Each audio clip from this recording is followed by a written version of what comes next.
കേരളത്തിലെ വാർത്താ സാധ്യതകൾ ദീപക് മലയമ്മ നമ്മളുമായി പങ്കുവയ്ക്കും. പ്രധാനപ്പെട്ടത് പാനൂരിലെ ബോംബ് സ്ഫോടനം, ഒപ്പം നാദാപുരത്തെ ജീപ്പ് സ്ഫോടനം. രണ്ട് സ്ഫോടനങ്ങളുടെ വാർത്തയാണ് ഇന്നിപ്പോൾ വടക്കൻ കേരളത്തിൽ നിന്ന് വരുന്നത്. ദീപക് നമുക്കൊപ്പം ചേരുന്നു. Good morning Deepak Malayamma. പാനൂരിലെ സ്ഫോടനവുമായി ബന്ധപ്പെട്ട് എന്താണ് ഇന്ന് പ്രധാനപ്പെട്ട പുതിയ നീക്കങ്ങൾ? UDF ആവശ്യപ്പെടുന്നത് മറ്റൊരു അന്വേഷണ ഏജൻസി വേണമെന്നാണ്. ഇന്നലെ കെ സുധാകരനും സമാനമായ ഒരു ആവശ്യം ഉന്നയിച്ചിരുന്നു. ഇപ്പോൾ യഥാർത്ഥത്തിൽ UDFിൻ്റെ ആരോപണത്തിന് കിട്ടിയിരിക്കുന്ന മറുപടി എന്നാണോ നാദാപുരത്തെ ജീപ്പ് സ്ഫോടനം? അതിലെന്തെങ്കിലും ദുരൂഹമായിട്ടുണ്ടോ Deepak Malayamma? Doctor Arunkumar, very good morning. ഈ രണ്ട് സംഭവങ്ങളും രാഷ്ട്രീയമായി ചൂടുപിടിക്കുന്നു എന്നുള്ളതാണ് ഏറ്റവും പ്രധാനപ്പെട്ട കാര്യം.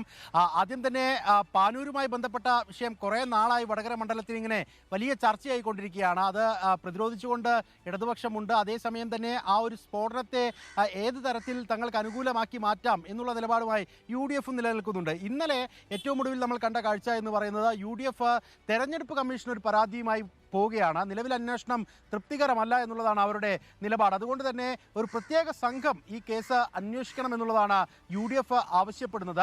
ഇതിനോടകം തന്നെ പ്രതികളെയൊക്കെ പിടികൂടുന്ന സാഹചര്യത്തിലേക്ക് പോലീസ് സംഘം തന്നെ എത്തിയിട്ടുണ്ട്. കർശനമായ നടപടി ഉണ്ടാകുമെന്നൊക്കെ മുഖ്യമന്ത്രി അടക്കം പറയുകയും ചെയ്യുന്നുണ്ട്. പക്ഷേ ഈ സംഭവം നടന്നിട്ടുള്ളത് തെരഞ്ഞെടുപ്പ് അട്ടിമറിക്കാനാണ് എന്നുള്ള മുൻ നിലപാട് അത് പൂർണ്ണമായും ആവർത്തിക്കുന്നു. ഒപ്പം തന്നെ പല മേഖലകളിലും സമാധാന സന്ദേശ യാത്രകളൊക്കെ നടത്തി വിഷയത്തെ സജീവമാക്കി നിർത്താൻ UDF ശ്രമിക്കുന്നു എന്നുള്ളതാണ്. ഇനി പരാതി പോകുമ്പോൾ ആ കാര്യത്തിൽ എന്ത് നടപടിയിലേക്കാണ് പോവുക എന്നൊക്കെയുള്ളത് അറിയാനുണ്ട്. അതേസമയം തന്നെയാണ് നാദാപുരം മുടവന്തേരി മേഖലയിൽ ഒരു ജീപ്പിൽ വെച്ച് പടക്കം പൊട്ടുന്നത്. ആ പടക്കമാണ് എന്നുള്ളത് പോലീസ് സ്ഥിരീകരിക്കുന്നുണ്ട്. ഇന്നലെ പെരുന്നാളുമൊക്കെയായി ബന്ധപ്പെട്ടുകൊണ്ട് ഏതാണ്ട് പുലർച്ചെ 2 മണിയോടുകൂടിയാണ് ഈ സംഭവം ഉണ്ടാകുന്നത്. യുവാക്കൾ പടക്കം പൊട്ടിക്കുന്നു.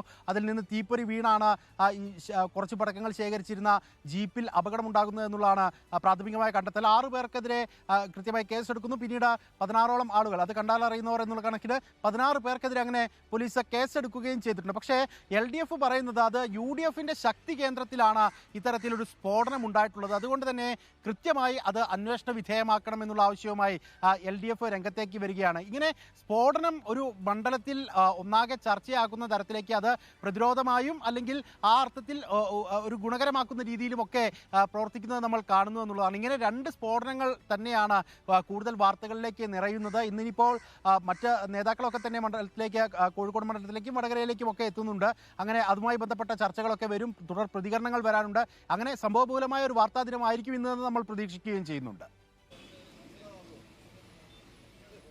Okay, thank you Deepak. Deepak മലയമ്മയാണ് നമുക്കൊപ്പം ചേർന്നത്. പാനൂരിൽ നിന്ന് നാദാപുരത്തെയും പാനൂരിലെയും 2 സ്ഫോടനങ്ങളുടെ വാർത്തകൾ. പാനൂരിലേത് UDF പ്രചരണ വിഷയമാക്കുമ്പോൾ നാദാപുരത്തെ ജീപ്പ് സ്ഫോടനവുമായി ബന്ധപ്പെട്ട വാർത്ത മറിച്ച് LDFും ഒരു പ്രചരണ വിഷയമാക്കുകയാണ്. അപ്പോൾ ആ വാർത്തയുടെ കൂടുതൽ വിശദാംശങ്ങൾ വരുന്ന മണിക്കൂറുകളിൽ നമ്മൾ പ്രേക്ഷകരിലേക്ക് നൽകാം.